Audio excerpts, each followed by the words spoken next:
बिहार में राजनीतिक पारा धीरे धीरे गर्म हो रहा है। एक तरफ जहां सत्ता पक्ष और विपक्ष में विधानसभा और बाहर तल्खी दिखी, तो वहीं इन दोनों पक्षों के भीतर भी आपसी गहमागहमी बनी हुई है। लेकिन अगर हम ध्यान दें तो हर नीति और रणनीति के केंद्र में नीतीश कुमार आ गए हैं। नीतीश कुमार के संग सब कुछ ठीक नहीं चल रहा है और ऐसे में सारी पार्टियां नीतीश पर छाई आपदा में अपने लिए एक अवसर देख रही हैं। आइए इसे समझते हैं। नीतीश के गिरने से भाजपा और राजद का फायदा। जेडीयू में नीतीश के कद का कोई दूसरा नेता नहीं है। ऐसे में जब ऐसा लग रहा है कि नीतीश का ये आखिरी चुनाव होगा, भाजपा भीतर से गदगद है, क्योंकि आगे उसे अब नीतीश की बैसाखी की जरूरत नहीं होगी और शायद इसलिए भाजपा के भीतर एक आवाज बिहार में महाराष्ट्र 2.0 करने की उठ रही है, यानी चुनाव नीतीश के नाम पर लेकिन सीएम अपनी पार्टी का। वहीं बात राजद की करें तो तेजस्वी बार बार नीतीश कुमार की सेहत पर सवाल उठा रहे हैं। हमने तेजस्वी के इस नीति के बारे में पहले एक वीडियो में बताया है, वो जरूर देखिए। तेजस्वी को उम्मीद है कि नीतीश के बाद समाजवाद के नाम पर जेडीयू का बड़ा हिस्सा राजद के संग आएगा।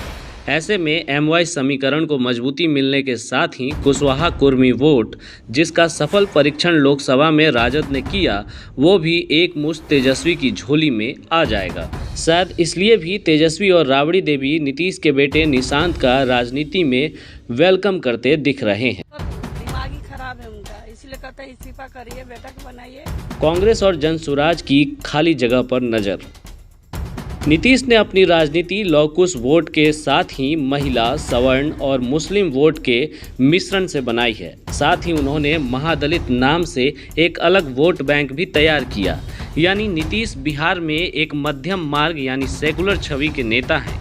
ऐसे में उनके न होने से बिहार में ये स्थान खाली होगा, जिस पर कांग्रेस और प्रशांत किशोर के जनसुराज की नज़र है। हाल में बिहार कांग्रेस में नेतृत्व परिवर्तन हुआ है। हमने एक वीडियो में इस बारे में विस्तार से चर्चा की। कांग्रेस का नया नेतृत्व बिहार में टीम ए की भूमिका चाहता है, इसलिए गाहे बगाहे ये नया नेतृत्व 90 के पहले वाला कांग्रेस और बिहार बनाने की बात कर रहा है। आमतौर पर कांग्रेस एक सेंटर यानी सेकुलर विचारधारा वाली पार्टी रही है।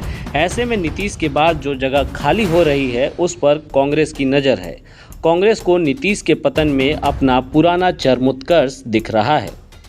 बात अगर प्रशांत किशोर और उनके जनसुराज की करें तो ये बिहार को एक नया विकल्प देने का दावा करते हैं। प्रशांत किशोर जहां एक तरफ तेजस्वी और राजद की MY वाली राजनीति पर हमलावर रहते हैं, तो वहीं नीतीश की मौजूदा अक्षमता पर भी खुलकर बरसते हैं। इससे इतर प्रशांत किशोर अपनी पार्टी में हर वर्ग के प्रतिनिधित्व की बात करते हैं। उनका ऐलान है कि वे टिकट आबादी के हिसाब से हिस्सेदारी वाली थियरी पर देंगे। महिलाओं को 40% सीट देंगे और मुसलमानों को 75 सीट देंगे। यानी प्रशांत खुद को एक सेंट्रिक विचारधारा वाले राजनीतिक व्यक्ति के तौर पर पेश कर रहे हैं। हाल के उपचुनाव में 10% वोट का मिलना उनके जनमानस तक पहुंच का सबूत भी है। ऐसे में देखना होगा कि इन सब में से किसके इरादे पूरे होते हैं, या एक बार फिर सोशल इंजीनियरिंग में माहिर नीतीश इन सब के इरादों पर पानी फेर देंगे।